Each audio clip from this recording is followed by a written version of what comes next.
অবশেষে গেজেটভুক্ত হলেন ৪৩তম বিসিএস এর গেজেট থেকে বাদ পড়া ১৬২ জন প্রার্থী। এর ফলে বিসিএস এর বিভিন্ন ক্যাডারের চাকরিতে যোগ দিতে পারবেন তারা। মঙ্গলবার জনপ্রশাসন মন্ত্রণালয় এ সংক্রান্ত প্রজ্ঞাপন জারি করেছে। গেজেটভুক্ত করার দাবিতে গত জানুয়ারি মাস থেকে সংবাদ সম্মেলন, মানববন্ধন ও অনশন করে আসছেন এই প্রার্থীরা। গত ২৯ এপ্রিল থেকে গেজেটে বাদ পড়া কয়েকজন প্রার্থী গেজেটভুক্ত করা ও ভেরিফিকেশন নীতি প্রণয়নের দাবিতে আমরণ অনশন শুরু করেন। ৪৩তম বিসিএস এর সুপারিশ পাওয়া প্রার্থীরা জানুয়ারিতে যোগ দিলেও গেজেট থেকে বাদ পড়ায় চাকরিতে যোগ দিতে পারেননি ২২৭ প্রার্থী। এরপর গেজেটভুক্ত হওয়ার দাবিতে তারা গত জানুয়ারি থেকে সংবাদ সম্মেলন ও মানববন্ধন কর্মসূচি পালন করে আসছিলেন। তাদের মধ্য থেকে ১৬২ জনকে গেজেটভুক্ত করে প্রজ্ঞাপন জারি করেছে জনপ্রশাসন মন্ত্রণালয়। ২০২০ সালের ৩০ নভেম্বর প্রকাশিত হয়েছিল ৪৩তম বিসিএস এর বিজ্ঞপ্তি। প্রিলিমিনারি, লিখিত ও মৌখিক পরীক্ষা শেষে ২০২৩ সালের ২৬ ডিসেম্বর ২১৬৩ জনকে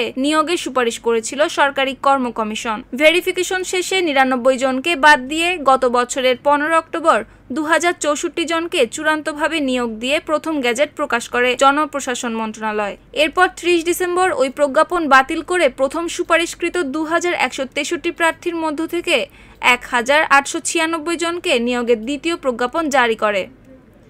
স্বাস্থ্য পরীক্ষায় অনুপস্থিত ৪০ জন এবং গোয়েন্দা সংস্থার প্রতিবেদন বিবেচনায় সাময়িকভাবে অনুপযুক্ত ২২৭ জন সহ মোট ২৬৭ জনকে বাদ দেওয়া হয়েছিল। নিউজ ডেস্ক, সুপ্তি রায়, ভোরের আকাশ।